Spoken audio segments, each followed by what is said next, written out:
Hey yo, what's good everybody? It's Tylarious, aka Ty Killington. Yeah, man. Alright, as you guys know, the summer special DLC has dropped in GTA 5 Online, and with that DLC we have a ton of new content. I covered that in my earlier video this morning, as well as some of the double money stuff and some of the discounts.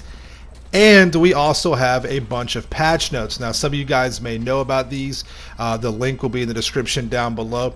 But in this video, I wanted to go over this and cover all this for you and kind of highlight a few things that I thought were important that Rockstar has addressed. Now, I have another video scheduled to come out later today, and then tomorrow I'm going to be covering all the vehicles. That takes more time. I'm going to be going over the customization. I'm going to be going over the performance. You know, there's a lot of vehicles to buy and test and all that stuff, so definitely stay tuned for my video later today and for all the performance and customization testing of all the new vehicles tomorrow. All right, so let's get right into it. First and foremost, we have the fixes and improvements. Rockstar's already highlighted some of this on their website. They've talked about, you know, a number of QOL, or quality of life improvements. First of all, players can now return personal vehicles to storage via an option within the interaction menu. Players can now own up to 8 different properties, which is really nice. Mashing the accelerator prior to starting a race is no longer a viable strategy to gain a speed boost. Instead, players can only receive a starting boost by timing their pedal press once go is shown. I would have liked him to address curb boosting, but hey, you know, it's all good.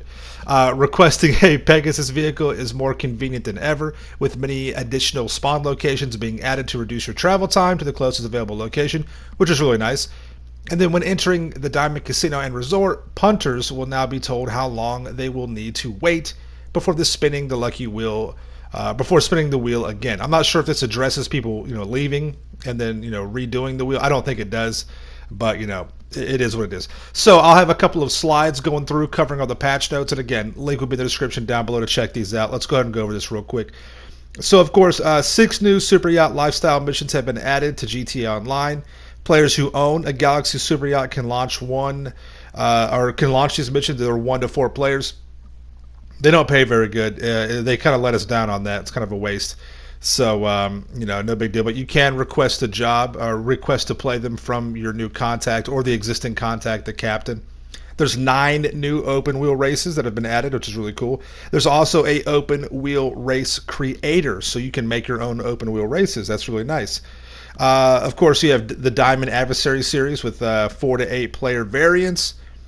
You have 2 new business battles that have been added to GTA Online, and the business battles have players compete over 8 packages in comparison to the 2 packages in the previously released business battles, which is pretty cool, right? It's pretty intense. Of course, all the new vehicles they've talked about, they've added in there. There is now a new drug vehicle random encounter that's been added to GTA Online. This will make itself available to players while exploring Los Santos. I guess it's kind of like the old school money trucks. Do you guys remember those? Back in the day, they used to have like little bank trucks that would drive around. The same trucks that leave the Diamond Casino heist. You could blow them up and get like 25 grand out of them. They're really cool. So that's a possibility right there. The new stolen movie prop collectibles have been added. A new, I guess, scavenger, which is pretty nice. I like that. The new arcade games, Cubed and Acts of Fury, and some of the arcade games, the Street Crimes Gang Wars Edition, you can play against the AI. That's really dope. I like that.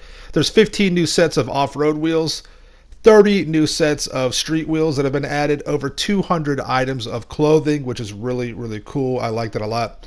LJT is not going to be calling you as much, which is nice.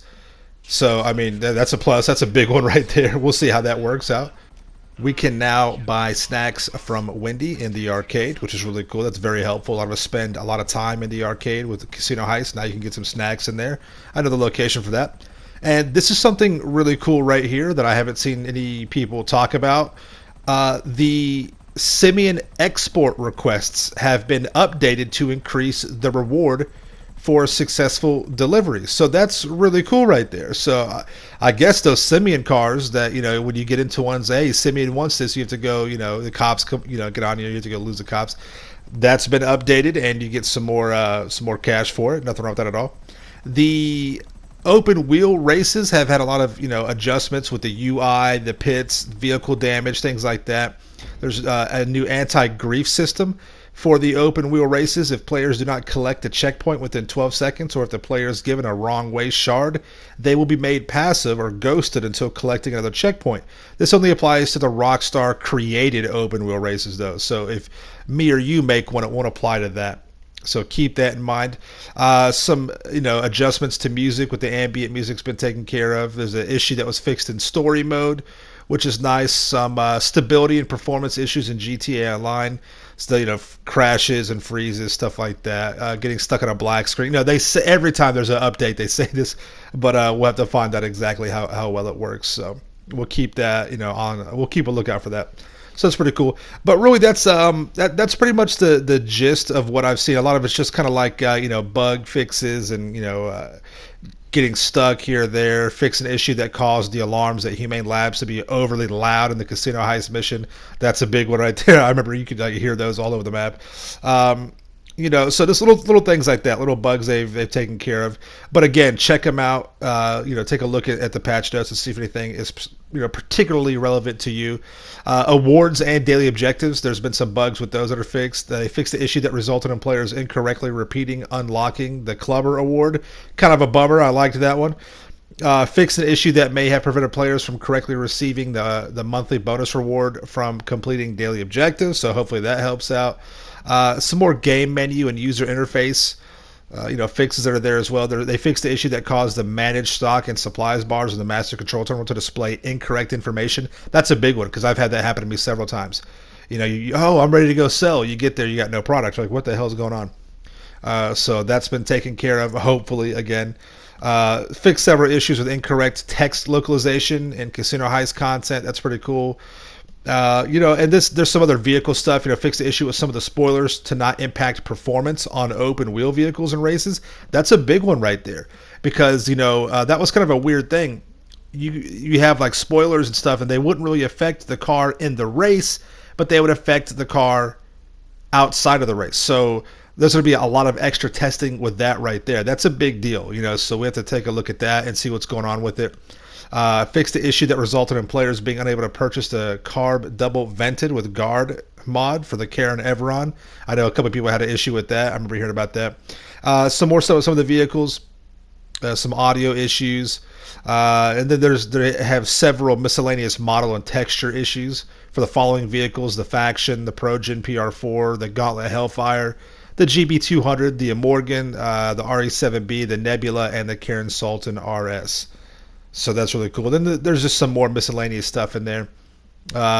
Players not receiving their purchased vehicles after choosing to store it in their MOC.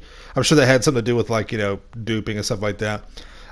Just some more general stuff. But guys, definitely look into this, take a look at it, and see what's up. I wanted to highlight a few that I thought were pretty important and kind of discuss those with you. So definitely take a look at those. Again, full patch notes will be linked in the description. All right. Thank you guys so much for coming out of the video. Make sure you subscribe to my channel for the illest and realest content in the game. Smash that like button, and we'll see you in the next one. All right. Peace out. Yeah.